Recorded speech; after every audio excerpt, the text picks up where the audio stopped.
¿Y qué haces? ¿Echas a la basura el espejo? No, dejas el espejo ahí. ¿Por qué? Porque mientras estás en este mundo, mañana tal vez tu rostro esté nuevamente sucio. Bueno, el papel de la ley en la vida del cristiano es ese. Es el papel de un espejo. Es mostrarte el pecado. ¿Has sido salvado por la gracia de Cristo? ¡Gloria a Dios! ¡Aleluya! Pero ¿y ahora? ¿Por qué tienes que agarrar la ley y echarla a la basura? Y si mañana pecas nuevamente, ¿qué va a pasar? ¿Cómo vas a saber que has pecado si no hay ley? En realidad todos los días tendríamos que mirar a las enseñanzas de la palabra de Dios. Y en la ley de Dios está el resumen de todas las enseñanzas de Dios. ¿Cómo sabrás que adulterio es pecado si la ley no dijese no adulterarás? ¿Cómo sabrás que la codicia es pecado? Es lo que Pablo dice, si la ley no dijese no codiciarás. ¿Cómo sabrás que el sábado es el día santo del Señor si la ley no dijese que el sábado es el día santo del Señor? Entonces la ley está ahí, su función no es salvar, su función no es limpiar, su función no es justificar, su función es solamente mostrarte tu realidad, mostrarte tu necesidad de Cristo. Por eso el propósito de la ley es llevarte a Cristo. Pero tú, mientras estés en este mundo, todos los días necesitas ser llevado a Cristo.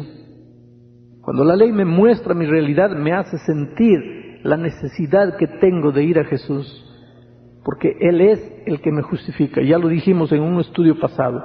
Todos los días tenemos que ser justificados, o sea, perdonados. Todos los días tenemos que ser santificados, o sea, crecer en el camino de la vida cristiana. Todos los días dependemos de Jesús. Para que podamos ir todos los días a Jesús, todos los días tenemos que mirarnos en el espejo, pero el papel del espejo no es limpiar. El propósito de la ley es llevarnos a Cristo. El fin de la ley es Cristo. El objetivo final de la ley es Cristo. No es lavarte, no es salvarte, no es justificarte, no es purificarte. Algunos cristianos sinceros piensan que el hecho de que nos salvamos por la gracia anula la vigencia de la ley. Pero mira, en la primera epístola de Juan, en el capítulo 3, el versículo 4, encontramos lo siguiente: todo aquel que comete pecado infringe también la ley, pues el pecado es infracción de la ley. ¿Qué es lo que dice aquí? Trata de entenderlo bien. Todo el que comete pecado infringe también la ley, pues el pecado es infracción de la ley. Finalmente, el pecado es la infracción de la ley. Ahora escucha este raciocinio. Si Jesús hubiese abolido la existencia de la ley en la cruz del Calvario, entonces hubiese también abolido la existencia del pecado. Si a partir de la cruz ya no existe más ley, entonces a partir de la cruz ya no existe también más pecado. Entonces, ¿de qué nos perdonaría Cristo? ¿De qué nos salvaría Cristo? ¿De qué pecado? Ahora, si no existe ley, no existe pecado. ¿Por qué? Porque el pecado es la infracción de la ley. No existiendo más ley, no existe más pecado. Entonces, ¿para qué me sirve la gracia de Cristo? Si ya no hay ley, ya no hay pecado. Porque el pecado es la infracción de la ley. Es un asunto lógico. Pero hay otro versículo en la Biblia que perturba a muchos cristianos. Cuando se habla de la condenación de la ley. Ese versículo es Romanos capítulo 6, versículos 14 y 15. Dice así: porque el pecado no se enseñoreará de vosotros, pues no estáis bajo la ley, sino bajo la gracia. Entonces muchos cristianos preguntan así: ¿tú estás bajo la ley o estás bajo la gracia? Y muchos cristianos dicen así: yo prefiero estar bajo la gracia. Hay otros que prefieren estar bajo la ley, pero yo prefiero estar bajo la gracia. ¿Y qué es lo que quieren decir cuando dicen yo estoy bajo la gracia? Lo que quieren decir es: yo creo que me salvo únicamente por la gracia de Cristo. Yo creo que me salvo únicamente confiando en Jesús. Yo no creo que me salvo guardando mandamientos. Y este pensamiento está correcto, querido. Ya lo dijimos hasta aquí. Nadie se salva guardando mandamientos. Estar bajo la ley no quiere decir creer que se salva guardando mandamientos. Y estar bajo la gracia no quiere decir que la ley no tiene ningún valor, porque mira lo que Pablo dice. Voy a leer todo el versículo. Porque el pecado no se enseñoreará de vosotros, pues no estáis bajo la ley, sino bajo la gracia. ¿Qué pues diremos? ¿Pecaréis porque no estáis bajo la ley, sino bajo la gracia? En ninguna manera. Pero lo que pasa con muchos cristianos es que solamente leen esta frase, pues no estáis bajo la ley, sino bajo la gracia, punto. Ya no leen más. No leen lo que viene después.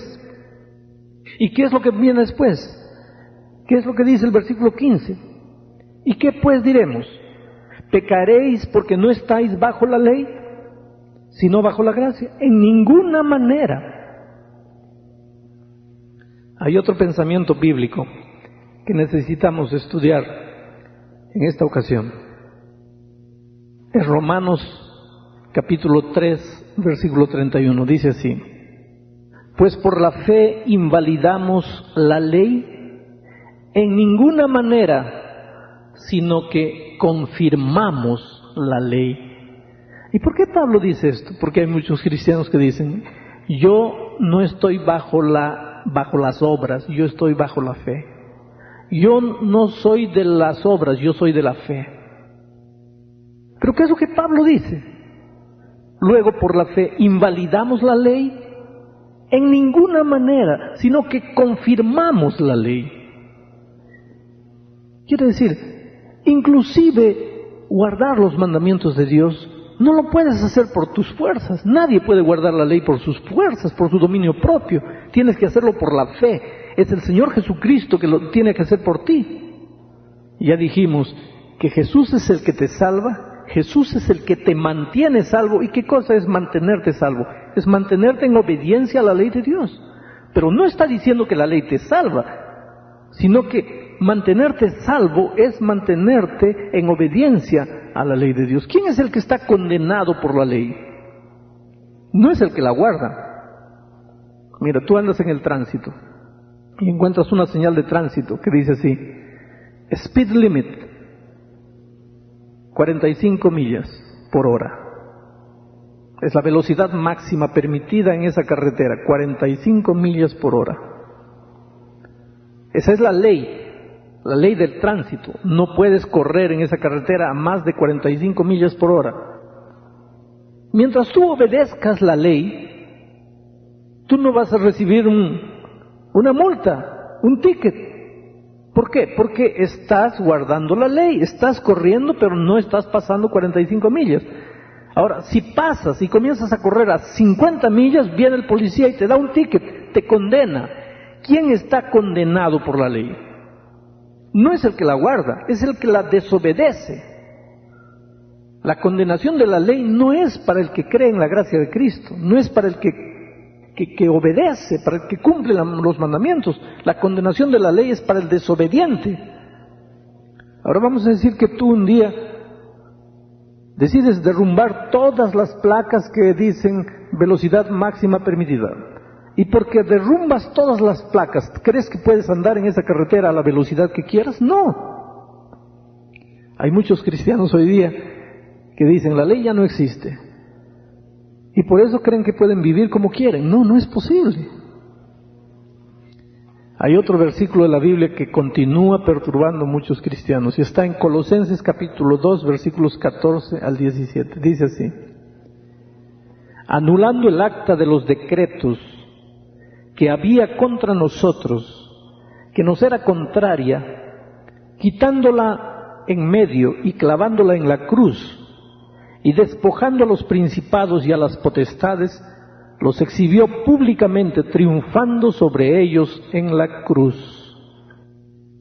Aquí se habla de decretos que no tuvieron más validez a partir de la cruz. Aquí se habla de anulando el acta de los decretos. En la cruz del Calvario, Jesucristo anuló el acta de los decretos y los exhibió públicamente, anulados, triunfando sobre ellos en la cruz. Y muchos cristianos sinceros dicen, aquí está la mayor prueba de que después de la cruz los 10 mandamientos ya no tienen validez. Para esos cristianos, anulando el acta de los decretos quiere decir anulando la santa ley de Dios. Pero querido, si tú lees toda la epístola de San Pablo a los Colosenses, te vas a dar cuenta que anulando el acta de los decretos no se está refiriendo a la santa ley de Dios, se está refiriendo a las leyes ceremoniales del pueblo de Israel. Y ahora vas a preguntar, pastor, ¿qué es eso? ¿Qué son leyes ceremoniales del pueblo de Israel? Yo quiero que entiendas una cosa. Mira, la salvación en el Antiguo Testamento fue por la gracia. Hay mucha gente que piensa que la salvación en el Antiguo Testamento era por la obediencia a la ley de Dios. Esa es otra mentira bíblica. La Biblia no enseña en el Antiguo Testamento que la salvación es por la obediencia a la ley de Dios. La Biblia enseña desde el Génesis hasta el Apocalipsis que la salvación es únicamente por la gracia de Cristo. En el Génesis encontramos el relato de la entrada del pecado y la solución para el pecado de Adán y Eva, para la desnudez de Adán y Eva, fue un cordero. Ese cordero fue sacrificado, su sangre fue derramada. Después, cuando apareció el pueblo de Israel, Dios le dio orden al pueblo de Israel de sacrificar el cordero. Ese cordero que era sacrificado todos los días era un símbolo del Cordero de Dios que quita el pecado del mundo. Cada vez que el pueblo de Israel veía morir a un corderito, literal, verdadero, ellos tenían que recordarse que la salvación de sus pecados no era guardando mandamientos, sino que era por la sangre del Cordero, y que ese corderito era solamente un símbolo del verdadero Cordero de Dios que un día vendría al mundo y que moriría en la cruz del Calvario. Por lo tanto, el pueblo de Israel solamente creía en salvación por la gracia de Cristo, salvación por la sangre del Cordero, solo que el pueblo de Israel no había visto al verdadero Cordero de Dios que quita el pecado del mundo. Pero cuando Jesús vino a esta tierra, entonces Él murió en la cruz del Calvario. Ahora, para todo ese ceremonial que el pueblo de Israel tenía para sacrificar un cordero, había un conjunto de normas, un conjunto de decretos. El cordero no debería tener defectos, debería ser un cordero perfecto. El cordero debería ser llevado al sacerdote, el sacerdote debía sacrificarlo en determinado tiempo, el cordero debería ser así, debería ser... En fin, había una serie de pequeñas leyes, de determinaciones, de reglamentos con relación al ceremonial del pueblo de Israel, al ceremonial del sacrificio del cordero, que tenía como objetivo mostrar al verdadero Cordero de Dios que quita el pecado del mundo. Ahora, cuando Cristo murió en la cruz del Calvario, recuérdate que San Juan, cuando vio a Jesús, levantó el dedo y dijo, apuntando a Jesús, he ahí el Cordero de Dios que quita el pecado del mundo. Y después, cuando ese Cordero de Dios, que es Jesucristo, murió en la cruz del Calvario, vino la realidad.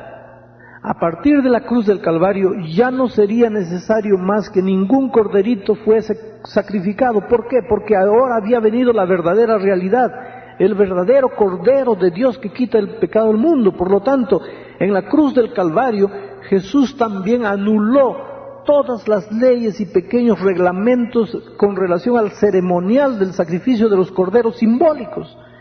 El ceremonial, los ritos de los corderos que simbolizaban al verdadero Cordero ya no serían más necesarios. A partir de la cruz de Cristo, el pueblo cristiano ya no tendría que sacrificar más corderos. ¿Por qué? Porque estaba muriendo el verdadero Cordero de Dios, una vez para siempre.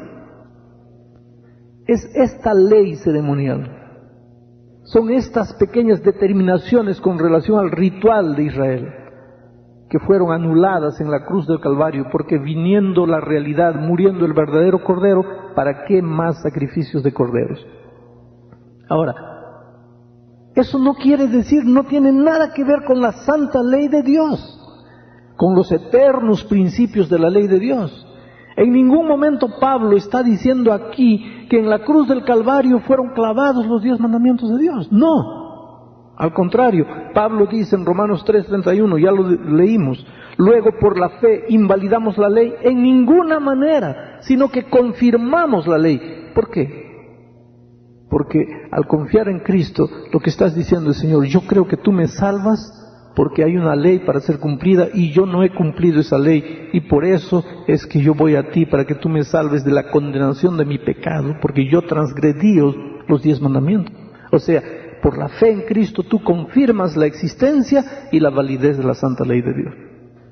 Mi amigo querido, es peligroso decir que Jesús salva, que por el hecho de que Jesús salva ya no hay necesidad de guardar los mandamientos, porque en Mateo 7:21 encontramos que el propio Señor Jesucristo dijo, no todo el que me dice Señor, Señor entrará en el reino de los cielos, sino el que hace la voluntad de mi Padre que está en los cielos. ¿Y dónde está la voluntad del Padre? Resumida en los 10 mandamientos. Juan 14:15 dice, si me amáis, entonces guardaréis mis mandamientos. ¿Tú amas a Jesús? Ahora, si amas a Jesús, entonces guarda sus mandamientos. Es lo que el propio Señor Jesucristo dice. Y en la primera epístola de San Juan, capítulo 1, versículo 4, está escrito algo terrible. Dice así, el que dice, yo lo conozco, y no guarda sus mandamientos, el tal es un mentiroso, y la verdad no está en él. ¿Cómo puedes decir yo amo a Jesús? Yo soy salvo por la gracia de Cristo, y no querer más guardar sus mandamientos. Ahora, en ningún momento pienses que guardas los mandamientos para salvarte. No. Te salvas únicamente por la gracia de Cristo. Pero si dices que conoces a Jesús, que amas a Jesús, que le has entregado tu vida a Jesús, que confías en su gracia, y no guardas sus mandamientos, San Juan dice, el tal es un mentiroso y no hay verdad en él. El Espíritu Santo abra tus ojos para que puedas entender que la gracia maravillosa de Jesucristo te alcanza donde estás. Tal vez te preguntes en este momento, pero pastor, ¿de dónde saco fuerzas para poder guardar los mandamientos? El otro día un hombre después de su bautismo me abrazó y me dijo, pastor, ore por mí porque soy un mujeriego. Yo sé que tengo que ser fiel a mi esposa, pero no puedo. Yo le dije, sí, tú no puedes, pero Cristo puede. No, tú no puedes. En ti no hay fuerza, pero Cristo lo hace por ti. Y si por ventura caes, levántate y sigue caminando con Jesús, porque el Señor Jesús te ama. Va firme hasta el fin.